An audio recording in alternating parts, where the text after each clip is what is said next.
Hi everyone, my name is Andy and I am here with my dog Lulabelle. In just a few minutes we're going to demonstrate how to properly use a flirt pole for you. But before we get outside and have some fun, I wanted to talk first about some safety tips and then some rules to use for a flirt pole. But before we get into that, I wanted to first introduce you to what a flirt pole is. So some of you may be familiar with the concept, but for those of you that are not, a flirt pole is just a long pole with a nylon cord or rope attached to it that then is ultimately tied to a toy. And this is just a simple rope toy with a squeaker in the end. You can tie a stuffed animal. I've even seen folks use different types of balls as well. It'll all depend on your pet's personal preference. Now, for safety, when you are playing flirt pole with your dog, you want to make sure that there's ample room because they are going to be running circles around you. So this can be an indoor game, but only if you've got the open space, because we don't want anybody banging into furniture or into walls and getting injured.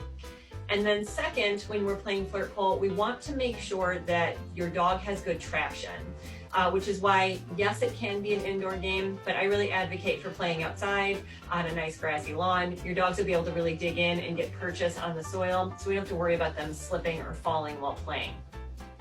Now, a few other suggestions. I have seen some flirt pole videos where folks get their dogs really interested and they want to play with them and they'll start running around the yard and kind of zigzagging back and forth, having them chase the toy. I advocate against that. When I play with my dogs and we do flirt pole, I hold this like a fishing pole and I rotate it in a circle around myself in one direction at a time. And then I'll allow them to catch it and we'll repeat and we can switch directions.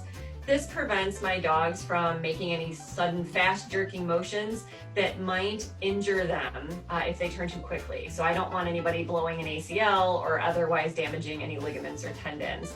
So for dog safety, I recommend going in one direction only and keeping it in a circle. You also want to keep the pace moderate. We don't want our dogs racing all out to catch this toy for the same reasons. We don't want to cause any sort of physical pain or discomfort. So those are my safety suggestions. Now on to rules. So a lot of dogs, when they see the toy, they get super excited and they're gonna jump and they're gonna try to grab it out of your hands and they think that this is just gonna be a great time. And that's awesome. I want dogs to be excited about this play, but they have to be able to control themselves, which is a great part about a flirt pole. We're going to be teaching our dogs impulse control. So when I take Lulabelle outside, you'll notice she gets excited, but she has to sit first. I ask her to wait. And then when I'm ready